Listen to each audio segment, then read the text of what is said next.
Hey friends, today's episode is going to be a little bit different. What you're about to listen to comes from our Middle Method curriculum, which is a core pillar of our Ready, Set, Grow framework that helps pastors and church leaders navigate the messy middle. Now, you might be asking yourself, what do you mean by the messy middle? The messy middle is that frustrating space between casting a vision and then actually seeing it happen. Because here's the truth, dude. Vision is exciting, but the messy middle, that's where the real work begins. Now, we originally created this training for leaders inside of the Ready, Set, Grow mastermind, but dude, we just love the way that some of these turned out so much that we wanted to share a few of these conversations with you here on the podcast as well. So if you want to go deeper on any of this stuff, you can find the link to our mastermind in the description below. But for now, let's dive into today's episode.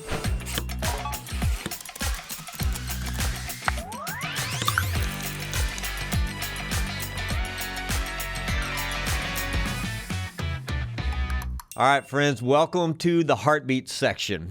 What we've discovered is many of the churches that we work with are actually terrible at celebrating. Oh, 100%. You know the play. You work your guts out for months, getting after a project, accomplishing this amazing things, and then we get into a staff meeting or what we call a celebration time, and we spend like 3 to 5 minutes golf clapping.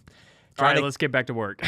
Yeah, let's get back to work. And oftentimes get back to work is, now let's rip it apart and make it even better and grander and bigger. And what can we do now to really get after it? I think it's actually a little bit psychologically damaging to not celebrate because you're constantly saying it wasn't good enough. It wasn't good enough. That wasn't good enough. That wasn't good enough. There's more to be done. It's chasing the horizon.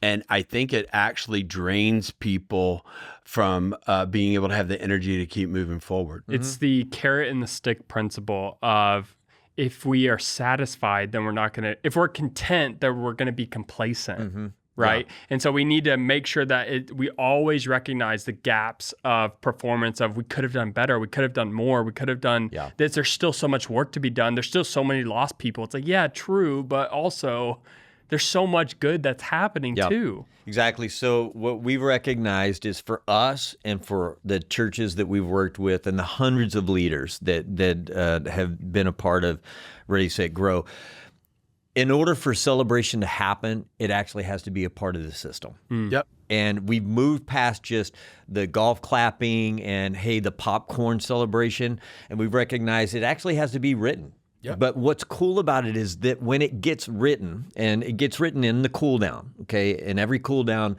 we take time the very first week and we write out our heartbeats. Yep. Okay, so everybody that's on the hook for an area, department, or a big project, a cycle rock, is going to be able to write out the heartbeat. A few things I think these remind us of. This written heartbeat reminds us that God is at work and is resourcing us for his mission. Right. To just stop and pause and actually say those words, but do it formally in writing is really important. Number two, it is a reminder that together we can do hard things. Because we always face big challenges in the middle. This whole concept is the messy middle. Inside the messy middle, it's nice to be able to write down, once we get to the other side, what was accomplished in and through us and the challenges that we took on. The third thing I think is as we knock down these projects, it reminds us each cycle that we're building these organizational muscles. And that we're developing this confidence that, hey, we've been faithful with a few things. And if we believe the scripture, God's going to keep increasing that and make us a ruler over much. Well, this is a part of just regular life cycle for what we do as a team. This is how we live. This is how we function. You got cycles and you got cool downs. So we got the cycles and we're doing it. That's January, February, March. Okay, we kicked off the year. April, in that Easter time, we're doing Easter. We work towards that, but we're going to stop and we're going to have a heartbeat and we're going to say, hey, listen, this is what we did. Look what happened. And by the way, it's also, if we didn't do it, there's some accountability that's there because a public heartbeat, people are going like, I did it or we didn't do it. And people can know who's winning, who's not, where are we at. Which goes back to that commitment effect, don't you think? big time. Absolutely.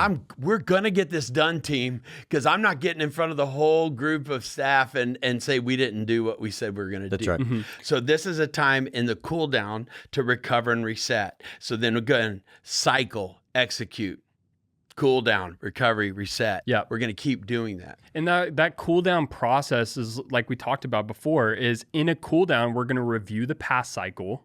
which is looking backwards. We're going to go, did we do it? We're also looking forward of planning ahead, right? So let me just talk about like what does a cool down incorporate? Like what is included inside of a cool down review, okay? So in the review portion, we're reviewing the heartbeat, which is basically saying, how'd we do together as a team? Yep. Do you know what that's accountability for? The cycle rocks. Exactly. So if we said we're going to do this cycle rocks, we're going to do these 10 things, we're going to do these 10 things, we're going to do these 10 things. How do we do on those 10 things? How do we do on those 10 things? How do we do on those 10 things? How do we do as a team? The things we said were most important. That's a heartbeat. The one-on-ones is an evaluation. Do you know what that's accountability for? The 365. That's how'd you do? How'd you do? Here's what you need to do. Here's what you need to do. Here's what you need to do. How'd you do? How'd you do? How'd you do? Right? And then the metrics. Here's what we're pursuing. The mission metrics is the things that we're saying. Here's what we're doing this year. Here's what we're pursuing this year. That's now we're saying in the cool down, where are we at in the mission metrics audit of saying, where are we at in the place of what we said we were going to be pursuing? How far are we in alignment towards that goal or moving away from that goal? So we have an accountability piece for every type of cycle commitment that we're making. So then how do we build a heartbeat? So how do we make a new heartbeat? So when you're doing a heartbeat, the first thing somebody's going to do is in the intro is frame what we said we were going to do, frame the cycle. Okay. In this cycle, we said our department was going to do da, da, da, da, da. Okay. And then it's going to say, and here's what we did. We did it. We did this. We did this. We did this. In fact, sometimes it'd be like, hey, we said we were going to do this. We not only did it, but we did this. You know, it took it to another level. The next thing would be like, what did we overcome? Like, man, this was a lot of stuff. And there were some things that happened along the way that were really difficult. Like this thing happened, and y'all know that this thing inevitably happened. A bridge is going to be out. But we overcame closed. that, man. We did it. And I want to give some recognition to some people on the team. That's the last part. I want to just thank Hunter for what he did on this. Because, man, Hunter, you really came through on blah, blah, blah. Hey, Mark, when you stepped in on this and helped, it wasn't even your assignment, and you did that. I thank you for that. You know what's interesting about this? You know? We don't often see the Bible as this, but the Bible is a collection of heartbeats that we use every single day to remind ourselves of our past and the history, and it constantly helps us go, we are going to win. Because look, we have won. And we're going to keep winning. And you got to think about the heartbeat too, is what we're doing inside of this, especially as you get bigger, especially as you go multi-site, especially as you get people in here that you didn't hire, but the person that you hired to be the pastor of youth ministry hired the associate youth pastor, is that we're all coming together to share. We're a part of one heartbeat here. Yes. This is the pulse of the organization. It's this is unifying. the pulse that the arm is connected to the legs. We need the legs. We need the arms. We need the head. We need everything to work together as the body, and we are one heartbeat, one team together. We're not trying to be the best department and try to become famous as a youth ministry. We're trying to be the best youth ministry for the heartbeat of this organization. I think we've said this, but when we're talking about heartbeat, we're talking about that in the cool down, we're having a staff meeting, our staff all together, and each department and each group is sharing the heartbeat for their it department in front of everybody. And then everybody claps and way to go, good job, like this. Yeah, so this heartbeat is a document. So this could just be a Google Doc. We do ours in Basecamp. The heartbeat is using these framework right here, filling in like, hey, I'm writing the intro. All right, youth ministry, why don't you go? You know, like this was a big cycle for us because this cycle included our camp. So as you guys know, here's what we did. We planned for camp. We did this, and this. Here's what we overcame. The camp had a power outage. And, I just want to give a shout out to Mark because he came in. He wasn't even supposed to come to camp, but he came in and blah. See what I'm saying? Yeah. It's like, hey, that was a great heartbeat, guys. Great job, youth. Y'all are amazing. And then we'll go to the next team. What is so cool about this of why we do heartbeats is it really is a proof document. Proof of what we can do together. And in this proof, we're creating unity. Unity as one team of we are one team with no silos. Right. There's confidence that is being built from this. Not only is like, hey, I really appreciate it. That was really kind of you for giving me a shout out, but it's confidence that is saying, guys, this is a pro tip for any lead pastor watching this or executive pastor.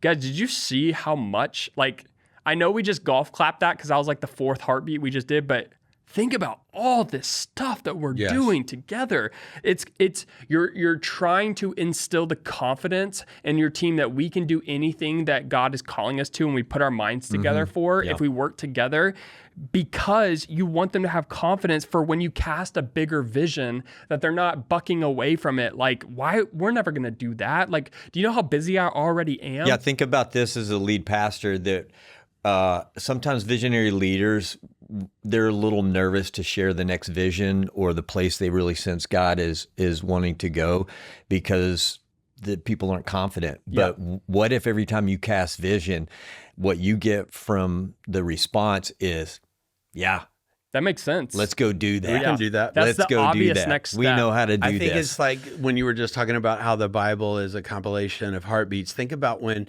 Paul's writing the churches and he's telling them about, guys, we're one body. So thankful for the arms. So thankful for the legs. Let's don't even look at each other and go, man, arms are better than legs. I mean, we all function in Christ as the head.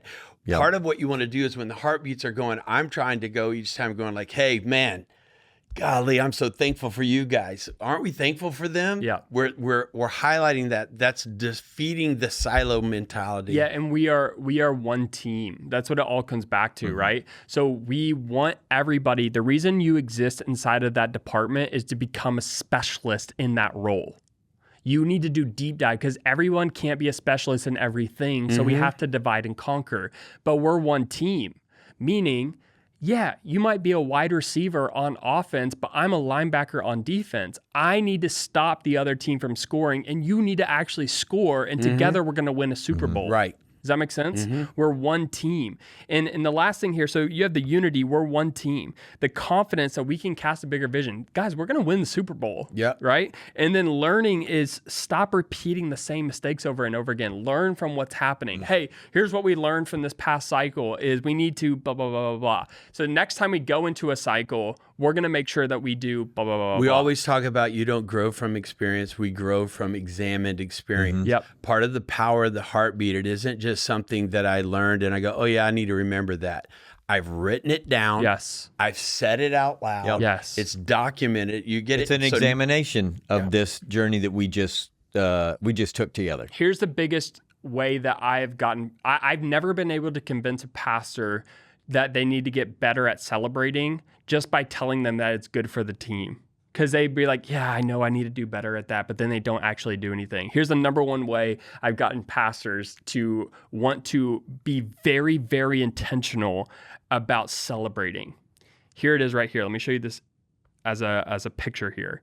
If you want your team to take on bigger and bigger challenges, you must celebrate wins more intentionally, because the cycle rocks that you're pursuing today are like a domino that creates the belief that we can take on bigger and bigger challenges over time.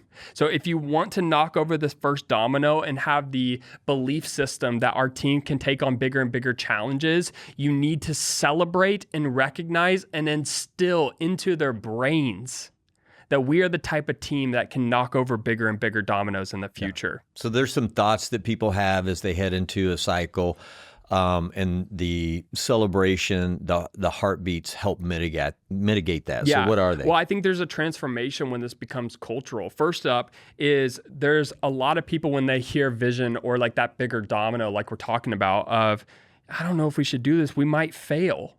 Well, that gets transformed into, well, we've already won before. Every time we do a cycle, we complete those cycle rocks, right? You don't gain more confidence, James Clear talks about, by creating this kind of like positive psychology belief. You create it through the actual completions of your previous history. You learn from, you gain confidence by getting the reps of like, I've proven and casted the votes before that I'm the type of person that can do these types of things. So the confidence comes from completion, not just a rah-rah. 100%. You don't need a better speech. You need to show them this is just who we are. This is what we do, and we've proven it cycle and cycle and over and again. Next thing is the type of resistance is this feels too big. Well, when you start doing intentional heartbeats, this is where it's like, you know what? This is the obvious next step. Of course, this sounds right. This makes sense. This is the next domino of the bigger and better that God's calling us to. This makes sense. The other thing is this feels too risky. I'm not sure. There's a lot of risk to this. It's like, you know what? These dreams start to not feel like risk. They start to feel inevitable because we're the type of teams that complete the things that God is calling us to and the things that we've heard from God. This is what you need to do. And when we do the things that God is telling us to do, we might not be in charge of the outcomes, but we're in charge of the inputs. And if we do the inputs that God is calling us to, the outcomes are just a natural byproduct of what God's calling us to. So good. So that's where the actual heartbeats become a huge, huge component of building belief in your team. It's the best way that I have found to begin a cool down is reviewing what are the things as a team that we accomplish together, and it becomes a natural byproduct to go into the preview mode of next cycle is going to be even bigger and even better.